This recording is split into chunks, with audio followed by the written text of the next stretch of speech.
எல்லோருக்கும் வணக்கம். காலையில் சத்சங்கத்துக்கு அப்புறம் மாஸ்டர் பேசின உரையின் தமிழாக்கம். ஹிந்தியில் அவ்வளோ புலமையா அப்படின்னா இல்லை.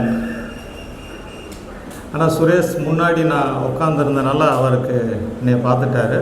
ஓரளவு ஹிந்தி நான் பேசியிருக்கிறத பார்த்துட்டு நீங்கள் ட்ரான்ஸ்லேட் பண்ணிடுங்க அப்படின்னாரு. யாருக்காவது முழுமையாக ஹிந்தி தெரிஞ்சு அப்படின்னா என்னோடய ட்ரான்ஸ்லேஷனை பொறுத்துக்கோங்க. நானும் வெயிட் பண்ணேன். ஆக்சுவலாக என்னோடய செஷன் வர்றது லேட் ஆக ரொம்ப சந்தோஷமாக இருந்துச்சு. என்ன காரணம்? நம்ம ராமநாதன் சார் சொன்ன மாதிரி இப்போ என்ன மொபைலில் உடனே வந்துடும் ட்ரான்ஸ்லேஷன், தமிழாக்கம் வந்துடும், அதை பார்த்து ஈஸியாக சொல்லிடலாம் அப்படின்னு இது வரைக்கும் வரல. பட் இருந்தாலும் எனக்கு தெரிஞ்ச வரைக்கும், ஏன்னா நம்ம எல்லாருக்குள்ளேயும் ஒரு ஆர்வம் இருக்கும். அன்றைக்கி மாஸ்டர் நிறைய பேசியிருக்காங்க. ஏன்னா அவர் பேசி அந்த முதல் உரை பேசி முடிக்கும்போது சொன்னார், எனக்கு அழுக வருது, பட் என்னால் அழுக முடியல, உள்ளுக்குள்ளேயே வச்சுக்கிறேன் அப்படின்னு அவர் சொன்னதெல்லாம் நம்ம கேட்கும்போது ஏதோ ஒரு மாஸ்டர் ஏதோ சொல்கிறாங்களே, அதை நம்ம புரிஞ்சுக்கணுமே அப்படிங்கிற ஒரு எண்ணம் இருந்திருக்கும். மாஸ்டரோட ஸ்பீச்சை முடிந்தளவு என்ன சொல்ல வந்தார் அப்படிங்கிறத நான் சொல்ல கடமைப்பட்டிருக்கேன். நேற்று மாஸ்டரோட ஸ்பீச் எல்லாருமே தமிழாக்கம் பார்த்துருக்கோம். ஜூன் 13 மாஸ்டர் பேசினது மதுராவில் பேசி முடிச்சுட்டு அங்கேருந்து தான் கிளம்பி ஒவ்வொரு ஊராக வந்துக்கிட்டு இருக்காங்க. இன்றைக்கி அலிகாரில் இருக்காங்க. காலையில் சத்சங் முடித்த பிறகு மாஸ்டரோட டூர் ப்ரோக்ராம் எல்லாருக்கும் தெரிஞ்சிருக்கும். மாஸ்டர் மதுராவில் இருக்காங்க. என்ன காரணம் அப்படின்னா, இது வந்து பார்த்திங்கன்னா கிருஷ்ண ஜென்மபூமி, கிருஷ்ணர் பிறந்த இடம். அதில் நிறைய புனித தலங்கள் வந்து பார்த்திங்கன்னா திரும்ப கண்டுபிடிச்சிருக்காங்க. அவங்களுக்கு ஆச்சரியமான விஷயம் என்ன அப்படின்னா, பாபுஜி டைரியில் இருக்கிற மாதிரி ராதா குண்ட், கோவர்தன், இந்த மாதிரி இன்னொன்று வந்து பார்த்திங்கன்னா கிருஷ்ணரை அடக்கம் பண்ண இடம். இவ்வளோ விஷயங்கள் பாபுஜியோட டைரியில் இருக்குது. இப்போ நமக்கு கூட வந்து பார்த்திங்கன்னா அவரோட ஆட்டோபயோகிராஃபி படிச்சிருப்போம். என்னை ரொம்பவும் ஈர்த்த விஷயம், பாபுஜி மதுரா ட்ராவலில் இருப்பார். அப்போ பார்த்திங்கன்னா கிருஷ்ணர் இன்டர் கம்யூனிகேட் பண்ணி சொல்லுவார், இப்போ நீங்கள் இருக்கிற இடம் நான் மாடுகள் மேய்ச்சிக்கிட்டு இருந்த இடம், நீங்கள் ஒரு நிமிடம் கண்ணை மூடி இருந்தீங்கன்னா அதை ரசிக்க முடியும், அந்த புல்லாங்குழல் இசையும் அதை காட்சியை நீங்கள் பார்க்க முடியும் அப்படின்னு சொல்லுவார். பாபுஜி கண்ணை மூடி அந்த புல்லாங்குழல் இசையை ரசிச்சுக்கிட்டு இருப்பார், அந்த மாடுகள் எல்லாம் இருக்கிறது எல்லாமே. அடுத்து இன்டர் கம்யூனிகேட் பண்ணி சொல்லுவார், நீங்கள் பின்னால் கை வச்சுருக்கிற இடத்துல ஒரு மணல் மேடு இருக்குது, இந்த மணல் மேடை தோண்டி பார்த்தீங்கன்னா என்னோடய தொப்புள் கொடி அதுக்கு உள்ளுக்குள்ளே புதைச்சி வச்சுருக்காங்க அப்படின்னு. ஷாக்கிங்காக இருந்துச்சு. ஏன்னா நம்ம பார்த்தீங்கன்னா இந்த புராணங்கள்லாம் உண்மையாக பொய்யான்னு யோசிச்சுக்கிற இருந்த காலம், ஆரம்பத்தில் சேர்ந்த புதுதில். பட் இவ்வளோ ப்ரூஃப் அவர் கொடுக்கும்போது பார்த்திங்கன்னா அந்த புக்கை வைக்க முடியலை. கம்ப்ளீட்டாக இன்னும் நிறைய விஷயங்கள் அதில் இருக்குமே அப்படின்னு சொல்லி படிச்சிருக்கோம். நிறைய பேருக்குமே அது மாதிரி தெரியலிங்க இருந்திருக்கும்.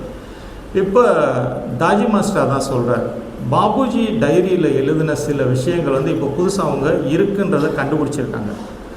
2-3 புனித தலங்கள், ஆமாம் இதெல்லாம் இப்போ இருக்குது அப்படின்னு சொல்லி. அதனால் நம்ம மாஸ்டரை இன்வைட் பண்ணியிருக்காங்க, அந்த இடத்தெல்லாம் சார்ஜ் பண்ணணும் அப்படின்னும், நிறைய தீர்த்த தலங்களை பார்த்திங்கன்னா புதுப்பிக்கணும். இதுதான் அந்த நிர்வாகத்திலேருந்து கேட்டுக்கிட்டது. அதுக்காக மாஸ்டர் மதுரா போயிருக்காங்க. நிறைய இடங்களில் விசிட் பண்ணியிருக்காங்க. இப்போ நம்மளாம் வீடியோஸ் பார்த்தோம், நிறைய மாஸ்டர் ஒவ்வொரு இடத்துக்கு போகிறது, ஃபாரஸ்ட்டில் நடந்து போகிறது, சில நீர்நிலைகளை பார்க்குறது, இந்த மாதிரி இப்போ ஒவ்வொரு சத்சங் முடிஞ்ச பிறகு நிறைய வீடியோ கிளிப்பிங்லாம் பார்த்தோம். இப்போ இந்த அலிகார் சத்சங்கத்துக்கு அப்புறம் மாஸ்டர் பகிர்ந்துக்கிட்ட விஷயங்கள் பார்த்திங்கன்னா சில விஷயங்கள் சொல்கிறேன். முடித்தவுடனே என்ன சொல்கிறார் அப்படின்னா, இப்போ தான் நாங்கள் மதுராவிலேருந்து வந்திருக்கோம், பட் ரொம்பையும் துயரமான விஷயம், ரொம்ப பொல்யூட்டாக இருக்குது மதுரா அப்படிங்கிற விஷயத்தை சுவாசிக்க கூட முடியலை, நடந்து போகிறதுக்கு கூட ரொம்ப சிரமமாக இருக்குது, அவ்வளோ தூரம் பொல்யூட்டாக இருக்குது அப்படிங்கிறது பார்த்திங்கன்னா வருத்தப்பட்டு சொன்னார். அதுக்கப்புறமேட்டு அங்கே உள்ள கோவில்களில் உள்ள நிலைமைகளை சொல்கிறார். அவர் சொல்கிறார், பூசாரிகள்லாம் பார்த்திங்கன்னா உள்ளே நுழையும் போதே நீங்கள் ஏதாவது தானம் கொடுத்தா உங்களை ரிசீவ் பண்ணுறாங்க, தானம் கொடுக்கலன்னா விலகி போன்னு சொல்கிறாங்க. இந்த மாதிரி ஒரு கரப்ஷன் கோவில்கள்லேயே நம்மளால் சரி செய்ய முடியலைன்னா நாட்டு நிர்வாகத்தில் எப்படி பண்ண போகிறோம்? ரொம்ப வேதனைக்குரிய ஒரு விஷயமாக பார்த்திங்கன்னா அதையும் பகிர்ந்துக்கிட்டாங்க. அதுக்கப்புறம் அவர் அரசியல் பேசுகிறாருன்னு நினைக்க வேண்டாம், பட் அவரோட ஆதங்கத்தை வெளிப்படுத்தினார். ஏன்னா ராம ஜென்ம பூமி அயோத்தி எவ்வளோ விஷயங்கள் பார்த்திங்கன்னா அங்கே பண்ணினாங்க. பட் எலெக்ஷன் ரிசல்ட் அப்படிங்கிறது பார்த்திங்கன்னா ஒரு தோல்வியை சந்திச்சிருந்தாங்க. ஸோ இப்போ அரசியல்வாதிகள் கூட இந்த மதுராவில் அவங்களோட பங்களிப்பை கொடுக்குறதுக்கு வில் குறைஞ்சிருக்கும் அப்படின்னு சொல்கிறாங்க.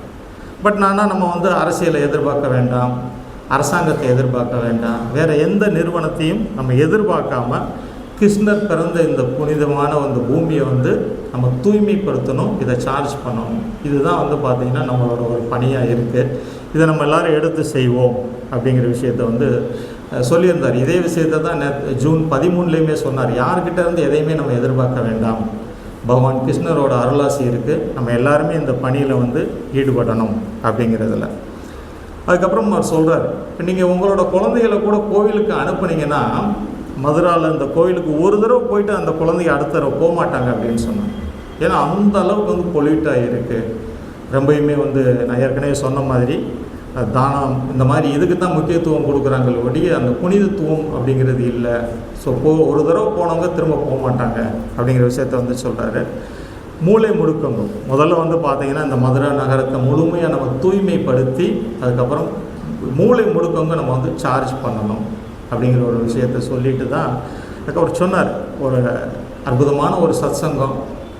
இந்த சத்சங்கம் முடித்த பிறகு என்னோடய சோகத்தெல்லாம் சொல்லி இந்த சூழ்நிலையை கெடுக்கணுமா அப்படின்றதுக்காக என்னை மன்னிச்சுக்கோங்க. பட் எனக்கே வந்து பார்த்திங்கன்னா ஒரு ஆக்சுவலாக நான் அழுதுருக்கணும், பட் ஆனால் அழுகையை நான் உள்ளே வச்சுட்டு எனக்கு அழுக வரல அப்படின்னு சொன்னேன். அவ்வளோ தூரம் அவரை பாதிச்சிருக்கு அங்கே உள்ள சூழல். ஸோ இதை தான் வந்து ஃபஸ்ட்டு பேசி முடித்தாங்க. அதுக்கப்புறம் ஒரு அரசியல் தலைவர் அவர் வந்து பேசினாங்க. மாஸ்டரோட புக் ஒன்று ரிலீஸ் பண்ணாங்க, அஷ்டவக்ர மகா கீதா அப்படின்னு சொல்கிற அந்த புக்கு ரிலீஸ் பண்ணாங்க. முடிஞ்சுன்னு எழுந்திரிச்சு போனார். அதுக்கப்புறம் ஒரு விஐபி பேசினோடனே திரும்ப வந்து உட்காந்தார். இந்த விஐபி அவர் பேசுனது என்ன அப்படின்னா, தாஜியை பற்றி நான் கேள்விப்பட்டிருக்கேன், அவரோட ஆன்லைன் ப்ரோக்ராம் நிறைய நான் பார்த்துருக்கேன், என்னோடய கூட வர்றவங்களாம் அட்டன் பண்ணியிருக்காங்க ட்ராவல் பண்ணும்போது. அதுக்கப்புறமேட்டு நான் வந்து பார்த்தீங்கன்னா நேற்று இரவில் வந்து குழு மணாலியில் இருந்தேன். பட் எனக்கு ஃபோன் பண்ணி சொன்னாங்க, தாஜி நம்ம அலிகாருக்கு வர்றாங்க அப்படின்னு சொல்லிட்டு. என்னால் இருக்க முடியலை, உடனே கிளம்பி வரணும். இந்த வாய்ப்பு திரும்ப வருமா, அவரை நேரில் சந்திக்கக்கூடிய வாய்ப்பு திரும்ப வருமானு எனக்கு தெரியலை. அதனால் நான் இரவை நான் கிளம்பி வந்து இப்போ அவரை நான் தரிசனம் பண்ணியிருக்கேன், ரொம்ப மகிழ்ச்சியாக இருக்குது அப்படின்னு சொல்லி ஒரு ரெக்வஸ்ட் வைக்கிறாரு. எப்படி கங்கா சாந்திவனத்தை வந்து இவ்வளோ அழகான ஒரு சோலையாக மாற்றினீங்களோ அதே மாதிரி பிருந்தாவனையும் நீங்கள் மாற்றணும், உங்கள் கூட நாங்கள் இருக்கோம் அப்படிங்கிற ஒரு விஷயத்தை அந்த ஒரு தலைவர் சொன்னார். ரொம்ப மகிழ்ச்சியாக இருந்தது. அதுக்கப்புறம் திரும்ப தாஜி உட்காந்துட்டு சில விஷயங்கள் அலிகாரில் உள்ளவங்களுக்காக பேசினார். சரி, ஓகே, இப்போ நம்ம இங்கே அலிகாரில் இருக்க நீங்களாம் என்ன பண்ண போகிறீங்க அப்படின்னு சொல்லி ஏற்கனவே சில ஸ்பீச்சில் சொன்னார். இருந்தாலும் அங்கே உள்ள நம்ம அபியாசிகளுக்காக அங்கே உள்ள மக்களுக்காக சில விஷயங்கள் சொல்கிறார். நீங்கள் வந்து ஒரு கார்பேஜ் பேக் எடுத்துகிட்டு போங்க, அங்கே போய் குப்பையெல்லாம் கலெக்ட் பண்ணுங்கள். நிறைய ஃபாரஸ்ட் இருக்குது மதுராவில். ஸோ ஒவ்வொரு காடுகளாக சுத்தப்படுத்திக்கிட்டே வாங்க, அதை ஃபுல்லாக க்ளீன் பண்ணி கார்பேஜ் பேக்கில் போட்டுட்டு அங்கேயே விட்டுட்டு வந்துடாதீங்க, உங்கள் ஊருக்கு கொண்டுட்டு வந்துருங்க. ஏன்னா இங்கே பார்க்குறேன் உங்களோட சிஸ்டம் கொஞ்சம் நல்லா இருக்குது, ஸோ இங்கே டிஸ்போஸ் பண்ணிக்கோங்க, அங்கே போட்டுறாதீங்க அப்படிங்கிற விஷயம். அதுக்கடுத்து வந்து பார்த்திங்கன்னா ரெயின் ஃபாரஸ்ட் பற்றி சொல்கிறேன். நம்ம வந்து ரெயின் ஃபாரஸ்ட் வந்து அங்கே உருவாக்க போகிறோம் அப்படிங்கிற ஒரு விஷயத்தையுமே வந்து அவங்கக்கிட்ட பகிர்ந்துக்கிட்டாங்க. அதுக்கடுத்து சொன்ன ஒரு ரெவல்யூஷன், ஒரு புரட்சி. இது வந்து பார்த்திங்கன்னா ஆன்மீகத்தில் மட்டும் இல்லாமல் சுற்றுச்சூழல் பாதுகாப்புலையுமே நம்ம வந்து ஒரு புரட்சியை நம்ம வந்து பண்ண போகிறோம். சகஜ மார்க்கம் மட்டும்தான் இதை வந்து லீட் பண்ணும். இதை நீங்கள் வந்து என்னோடய வார்த்தைகளை நீங்கள் வந்து வாட்ச் பண்ணுங்கள் அப்படின்னு சொல்கிறாரு. அவர் சகஜமார் வில் லீட் த மூமெண்ட் அப்படின்னு சொன்னாங்க. ஸோ அந்த மாதிரி நம்ம வெறும் ஆன்மீகத்துக்கு மட்டும் முக்கியத்துவம் கொடுக்கக்கூடிய ஒரு நிறுவனம், ஒரு ஸ்தாபனம் அல்ல. சுற்றுப்புற சூழலையும் நம்ம வந்து பாதுகாக்கணும், அதையும் மேம்படுத்தணும். இதை சகஜ மார்க்கம் மட்டும்தான் செய்ய முடியும் அப்படிங்கிற விஷயத்த சொன்னார். இதனால் நம்மளோட குருமார்கள் ரொம்ப சந்தோஷப்படுவாங்க அப்படிங்கிற ஒரு விஷயத்தையுமே பகிர்ந்துக்கிட்டாங்க. இனி வரக்கூடிய சொசைட்டி, நியூ சொசைட்டி, இதுக்கு வந்து நம்ம தான் ஒரு முன்மாதிரியாக இருக்கணும். ஒவ்வொரு சகஜ மார்க்கையும் நம்ம வந்து ஒரு முன்மாதிரியாக இருக்கணும். போய் பேசுங்க மற்றவங்கக்கிட்ட. அவங்கக்கிட்ட அவங்க தியானம் 13ஆம் தேதி பேசுனதில் சொல்லியிருந்தாங்க, அவங்க தியானம் பண்ணுறாங்க பண்ணலை அதை பற்றி யோசிக்காதீங்க. ஏன்னா சிலருக்கு வந்து பார்த்திங்கன்னா தியானம் பண்ணுறது சிரமமாக இருக்கும், ஆனால் சேவை செய்கிறதுல விருப்பமாக இருப்பாங்க. அதனால் எல்லாரையும் சந்தித்து பேசுங்க. அவங்களுக்கு இறை நம்பிக்கை இருக்கோ இல்லையோ, அவங்க உதவி செய்ய வர்றாங்கன்னா அவங்களோட உதவியுமே நீங்கள் எடுத்துக்கோங்க அப்படின்னு சொன்னார். ஸோ அந்த மாதிரியான ஒரு ப்ராஜெக்ட் வந்து பார்த்திங்கன்னா நம்ம ஹார்ட்ஃபுல்னஸ் மூலமாக மதுரா, விரஜ், கோவர்த்தன் 3 இடங்கள்லையுமே இந்த மாதிரியான சுற்றுப்புற சூழலை தூய்மைப்படுத்துறதும் இதையும் தாண்டி அந்த புனித தலங்களை வந்து சார்ஜ் பண்ணக்கூடிய ஒரு பொறுப்பு அப்படிங்கிறது வந்து மாஸ்டர்கிட்ட கொடுத்துருக்காங்க. ஸோ இந்த விஷயங்கள் பற்றி தான் மாஸ்டர் வந்து பார்த்திங்கன்னா அதில் பேசியிருந்தாங்க. ஸோ இப்போ நம்ம எல்லாருமே ஏதாவது ஒரு வகையில் வந்து உதவி பண்ண முடியும். ஸோ மாஸ்டர் அவ்வளோ தூரம் ஃபீல் பண்ணி அங்கே உள்ள ஒரு சூழல் பற்றி பேசுகிறாரு. அவர் சொல்கிறாரு, ஆக்சுவலாக கிருஷ்ண பகவான்கிட்ட நம்ம போய் கேட்போம், எங்களோட வாழ்க்கையை மேன்மைப்படுத்துறதுக்கு நீங்கள் ஏதாச்சும் உதவி பண்ணுங்கன்னு சொல்லி. இப்போ அவர் பிறந்த அந்த புனித தலத்தை மேன்மைப்படுத்துறதுக்கு நம்ம எல்லாத்தையும் கேட்க வேண்டியதாக இருக்கு அப்படிங்கிற மாதிரி ஒரு வருத்தத்தோடு தெரிவிச்சாங்க.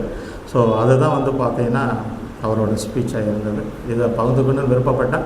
இன்னும் நான் விட்டு போன விஷயங்கள் இன்னும் கொஞ்சம் நேரத்திலே தமிழாக்கம் வரும். ஸோ நம்ம அதை படித்து மாஸ்டர் என்ன மாதிரியான பணிகளில் ஈடுபட்டுக்கிட்டு இருக்காங்க, எப்படி நம்ம அவருக்கு உதவ முடியும், நம்ம சகஜ மார்க்கம் ஆன்மீகம் தாண்டி வேறு எந்தெந்த விஷயங்களெல்லாம் நம்ம வந்து பார்த்திங்கன்னா இந்த சமுதாயத்துக்கு கொடுக்குறதுக்கு இருக்கும் அப்படிங்கிறதுலையுமே நம்ம வந்து கவனம் செலுத்தலாம். ரொம்ப நன்றி.